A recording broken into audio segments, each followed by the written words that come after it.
Todos acharam? Diga amém.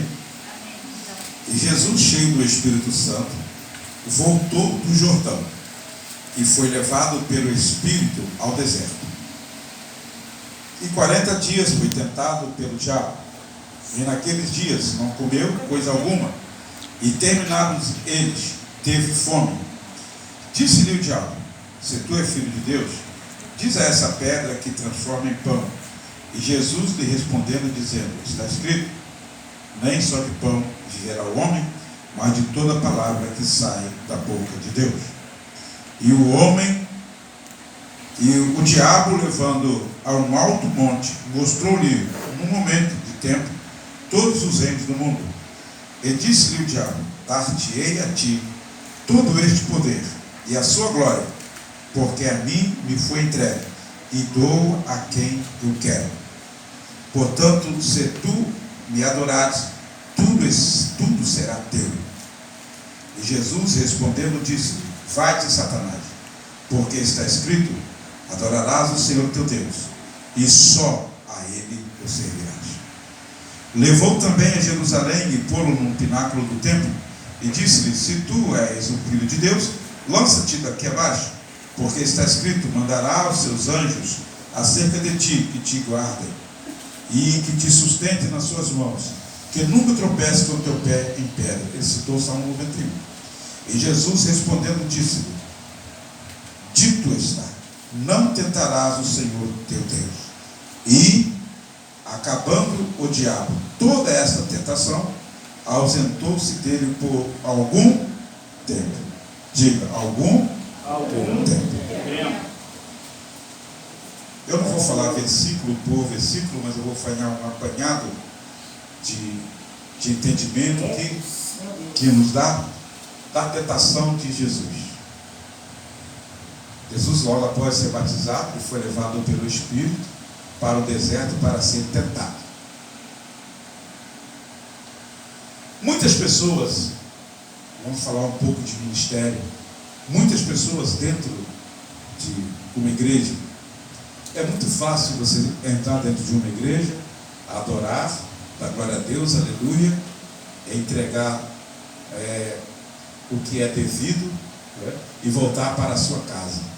Sem ter nenhum tipo de responsabilidade, nem para ganhar uma alma, nem para falar de Jesus, nem para levar um copo d'água para o obreiro que está pregando ou está cantando. Você não se preocupa com isso, porque sempre vai ter alguém que vai levar, e você vai ficar sentadinho ali. Jesus foi levado pelo Espírito para ser tentado pelo diabo. Jesus não precisava disso. Mas aqui tem uma amostra do que aconteceu com Jesus. É justamente para nós espelharmos que conosco também será da mesma forma. Não que Jesus sente prazer que o diabo te tormente. Não. Mas tudo aí está aí. E não existe tentação maior para o cristão. É o que o mundo oferece. Não existe tentação maior para o jovem que está no caminho do Senhor, aquele rapazinho que é gatinho lá fora, que é o miau-miau, mas presta atenção, gato só vive em cima do telhado, e gato só sabe rosnar e dormir. Então, às vezes, o gatinho não é a solução daquilo, mas ele é um gato. E Satanás apresenta essa solução. No mundo está cheio de pessoas assim. Obreiros que estão dentro da igreja, escuta outro falar mal do seu pastor, e ele começa então a dar ouvido, e não repreende, porque ele não tem autoridade. O obreiro que não tem autoridade, ele é um caos dentro da igreja. Tem que ter autoridade. Jesus foi tentado pelo diabo. E Jesus e o diabo citou toda a Bíblia para Jesus. E Jesus repreendeu Satanás dentro da palavra. Existe obreiro, se ele encontrar com alguém, estou falando que nos estudos a gente está falando sobre isso, encontro com alguém de alguma seita, de alguma religião, e começa a citar versículos bíblicos para debater com ele, ele é um derrotado. Ele é derrotado porque ele não conhece a Escritura e nem o poder que nela tem. Jesus foi tentado. Mas uma coisa que me chama a atenção, sempre eu falo aqui, o dia que o rei Belsazar estava lá, apareceu lá o que lá? O dedo escrito lá, Mene, Mene, Tekel, Facim, não é isso? Ah, você foi achado em falta, o teu reino acabou e pronto, acabou. E eu chamo aquilo de quê? WhatsApp de Deus. Deus escreveu ali, o WhatsApp dele, está ali. Escreveu e só ele viu. Meu Deus!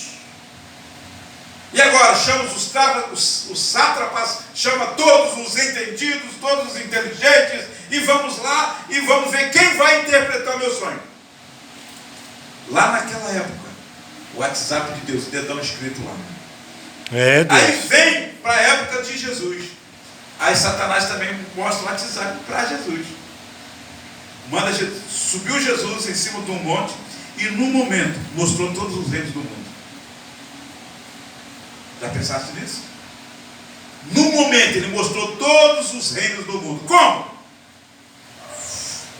Abriu a cortina, está vendo? Aqui é China, aqui é não sei o que, aqui é não sei o que, aqui é não sei o que, aqui é não sei o que, aqui é Brasil e tal.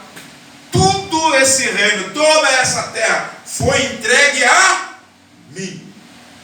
Eu vou entregar a você, se você me adorar. O diabo passou ali. E quantas pessoas estão sendo destruídas pelo próprio WhatsApp de Satanás? É, Deus. Eu vou sempre bater nessa tecla, porque a perseguição da igreja, ela está muito forte, muito grande, através das redes sociais. Cuidado com aquilo que você vê, com aquilo que você compartilha. Porque o homem de Deus, a mulher de Deus, ela tem que emanar o perfume do Espírito Santo com autoridade. Meu Deus. Aleluia! Uma autoridade dada por Deus a Jesus. Ele então, o que ele fez? Ele repreendeu Satanás, dando-nos o exemplo que nós também podemos todas as coisas nele, porque ele nos fortalece. Aleluia! Aleluia! Mas quantas pessoas não sujeitam a oportunidade, o prato que Satanás coloca diante dele, ele cai como um patinho feio. Vamos lá para Lucas 8.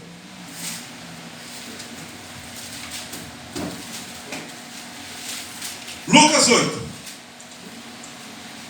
Jesus numa tempestade. Versículo 22. E aconteceu que num daqueles dias entrou no barco com seus discípulos. Ele disse: vamos passar para outra banda. Jesus estava com um propósito dentro do seu coração. Satanás estava ali prestando atenção. Sabe por quê? Porque a Bíblia diz no último versículo que nós lemos em Lucas, que Satanás se ausentou de Cristo por um tempo. Mas ele iria voltar para confrontar Jesus novamente. Ou seja, ali ele ficou vazio. Foi derrotado. Ele falou assim: vou buscar força. Voltou agora com toda a força. Jesus entrou no barco com seus discípulos. Jesus estava cansado, foi dormir. E Satanás começou a olhar a direção do barco. Quando o barco virou para o lado de Gadara, ele já sei onde ele vai. Ele vai numa pessoa que é meu servo lá, que eu estou oprimido, que é meu cavalo. Ele vai lá. Ele não pode ir em Gadara de jeito nenhum. Eu não vou deixar esse homem entrar em Gadara com seus discípulos. Eu não vou entrar. E Satanás usou todos os poderes da natureza. E alguns teólogos dizem: mas como? Você leu em Lucas 4 que está escrito: foi entregue os reinos a mim e eu dou a você. Satanás falava aquilo com propriedade. Jesus Cristo ainda não tinha sido crucificado. Satanás fazia aquilo porque foi entregue a ele, e o Senhor diz: coitado da terra, por causa agora está Satanás lá. O que acontece? Ele vai, Satanás está observando Jesus, a direção do barco, e ele levanta uma grande tempestade, o vento soprou forte. E os discípulos falaram assim: meu Deus, e agora? Nunca vimos uma tempestade dessa. nós vamos perecer. Cadê o mestre?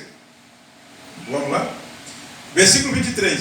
E navegando eles, adormeceu. Sobreveio uma tempestade de vento no lago, e o barco enchia-se de água, estando eles em perigo. Eles ficaram em perigo. A irmã André falou aqui sobre o barco.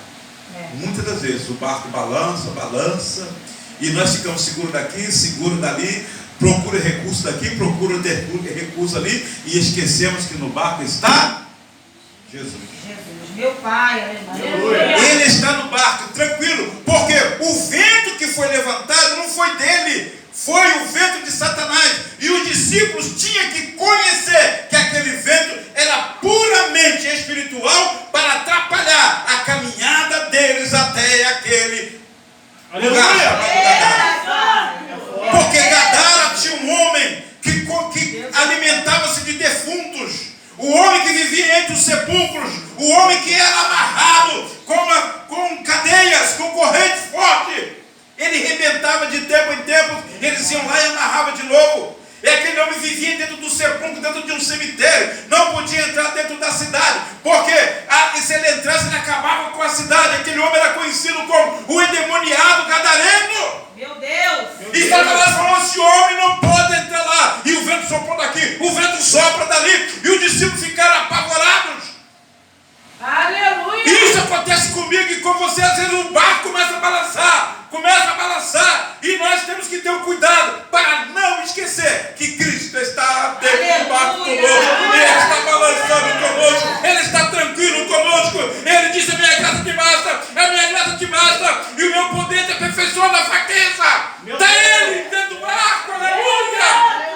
Glória! Mas os discípulos, nós vamos perecer. Mas Jesus era o Salvador. Se ele perecesse, Jesus ia perecer também? Não. Olha o mistério. Meu Deus! Não compreender a Sagrada Escritura. Mestre, acorda, mestre. Nós vamos perecer. O senhor não está vendo que o barco está balançando, que o vento está entrando no água? E o discípulo está: tira água. Mas ninguém lembrou de repreender. Ninguém lembrou de repreender o vento. Ninguém lembrou de orar. Ninguém lembrou de clamar. Ninguém lembrou de nada. Mas começou a tirar água. Muitas das vezes nós começamos a tirar coisas que não convêm, mas esquecemos, aleluia, da graça de Deus na nossa vida. Este poder que emana lá do alto sobre a nossa vida. E eles começaram a tirar água. Tirei João, tirei Marcos, tirei Mateus. Pedro, cadê o mestre? Mestre, o senhor está dormindo? Está vendo que nós estamos perecendo? O senhor está dormindo? Jesus vai, levanta, Meu Deus! dá aquela espreguiçada. Aleluia! Mestre, você vai espreguiçar ainda? Oh, glória! Tranquilão. Glória a Deus. Para que você... Irmãos, eu acredito que onde Jesus estava, ele estava sentindo nada. Soberano! E o vento está balançando, mas ele está sentindo nada. Meu Deus! Aleluia, porque aquele que está em Cristo, nova criatura. Glória! Aleluia, o mundo vira de cabeça para baixo, mas ele fala assim: Senhor, eu estou contigo. O barco está balançando para lá e para cá. Senhor, eu estou contigo. No momento em que o barco afunda, o barco vai sozinho, porque ele fica seguro na mão de Deus. Aleluia! Aleluia. E acorda, Jesus espreguiçou. Jesus levantou e ele falou assim: o que foi? Senhor, olha o vento. Aí o Senhor já conhecia o tentador que tinha tentado ele lá no deserto, e por um pouco tempo afastou dele, apareceu agora de novo. Meu Deus! Meu Deus! Aí Jesus: É acalma-te, vento, acalma-te, mar. Oh, glória. E uma hora tudo fez bonança. Lemar. Glória a Deus! Deus santo, Profetize poderoso. isso na tua vida. Acalma-te, vento. Diga comigo: acalma-te, vento, acalma-te, mar. Aleluia. Aleluia, Deus! E Aleluia. naquele instante tudo ficou calmo. Aí olhou para um lado, olhou para o outro e falou assim: quem é este que até o vento e o mar lhe obedecem? Preste Aleluia! atenção.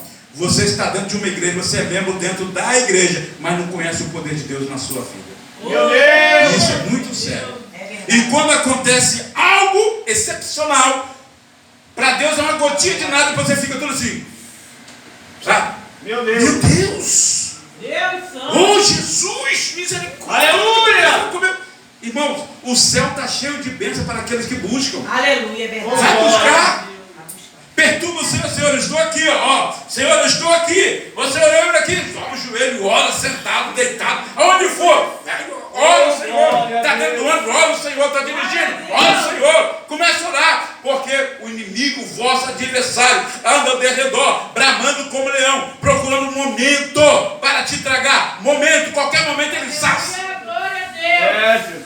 Mas a palavra diz que aquele que teme o Senhor, o anjo do Senhor, acampa ao redor daqueles que o temem e o livra de todo mal. Glória a Deus. Aí Jesus acalmou tudo, chegou em Gadara. Os discípulos, está indo para Gadara. Chegou em Gadara, demônio lá do meio do cemitério, com os barulhos de correntes. Que vieste fazer aqui? Jesus, o Filho do Deus Altíssimo, vieste nos perturbar antes do tempo. Meu Deus! Satanás sabia quem era Jesus. Aleluia. E os discípulos andavam com Jesus. E Pedro falou: quem é este que até o vento e o mar? Jesus. Aleluia. Presta atenção na vida espiritual que nós estamos levando. Glória! Deus. Andamos com Ele, alimentamos com Ele, ceiamos com Ele, vem cear, o Mestre chama. Mas na hora, Meu Deus! Satanás conhece Jesus e você não conhece. Misericórdia. Meu Deus. É misericórdia mesmo. É forte. E o que aconteceu? Vieste nos perturbar antes do tempo? Qual é o teu nome? Jesus não colocou uma cadeira para fazer uma entrevista com Satanás, não, irmão. Jesus não precisava nem perguntar qual era o nome dele, porque Jesus já sabia. Mas Jesus perguntou para que nós lêssemos e compreendêssemos a palavra dele, que ali dentro estava uma legião de demônios. 6.000 demônios estavam na vida daquele homem, laçando aquele homem, legiões de demônios. E Jesus mandou sair dele, sai dele. E o demônio falou: Senhor, deixa eu sair, mas não deixa que a gente não tem morada. Porque a palavra de Deus diz que quando Satanás foi expulso da terra, Deus não deu morada para ele, mas a morada dele é nas extremidades, nos lugares lameados, nos lugares sujos, nas casas sujas, nas casas, e assim vai, coração imundo. E na vida do homem, o Senhor falou que os lugares dele é na vida do homem. Então por isso que ele habita na vida do homem. Existem pessoas que estão aí e está saindo uma lei, que o Lula está colocando uma lei aí, irmãos, que é proibido as igrejas expulsar demônios quando se manifestar, porque está sendo, vou pegar o vídeo e vou mandar aí para vocês, porque está sendo confrontado alguma religião afro, não está gostando, porque está postando muitos endemoniados dentro da internet. Então está vindo uma lei, que as igrejas que expulsam, mas eu até concordo, que não precisa, entre aspas, não pode expor a pessoa que está ali, mas às vezes o pastor, alguém quer calar, então se alguém está aqui, o diabo se manifestou aqui, não coloca nas redes sociais, porque está humilhando aquela pessoa, está constrangendo ela. Está dando processo. Entendeu? Vai dar um processo, mas a pessoa precisa ser liberta, você tem que compreender. Vivemos numa época diferente. Aí, Jesus chega perto dos discípulos, Jesus chega perto do endemoniado, o discípulo está lá. Em nenhum momento aqui fala dos discípulos. A ação agora estava com Jesus, tete a tete com Jesus. Sai dele, mestre, Senhor, olha, permita-nos que nós vamos com a manada de porcos. Presta atenção, os porcos eram imundos para os judeus. Gadara tinha aquele pastores de porcos, e nós temos saído agora pastores de porcos. Muitos pastores de porcos que estão aí, porcos vestidos de ovelhas. Já viu? Uma menininha foi para uma fazenda, são 9 horas. A menininha foi para uma fazenda, gostou de um porquinho. E o porquinho, quando ele é novinho, é muito bonitinho, sem brincadeira, é bonitinho. Rosinha, aquele porquinho, tinha um pintadinho com as bolinhas pretas. Papai, deixa eu levar. Filha, a gente mora em apartamento, não pode levar. Pai, deixa eu levar. O fazendeiro, deixa ela levar. Faz o seguinte, leva ele. Quando ele estiver grande, você dá um jeito e faz para o Natal. Leva ele. E a menininha levou. Comprou caminha, fez dele um pet. Comprou caminha, comprou tudo. 2 anos, um ano depois, a menina volta naquela fazenda novamente e leva o petzinho dentro do carro. O porquinho dentro da caminha. Levou. Tá todo mundo batendo papo lá. E a menina deu foto do porco. Pai, cadê o baby? Filha, não sei cadê o baby. Todo mundo procurando o baby, o porquinho baby. Todo mundo procurando. Daqui a pouco, a menina, pai, ele foi afogar, pai. Olha onde ele está. Porquinho, todo mundo me dá lá. Meu Deus. A natureza dele era essa. É, Deus. Existe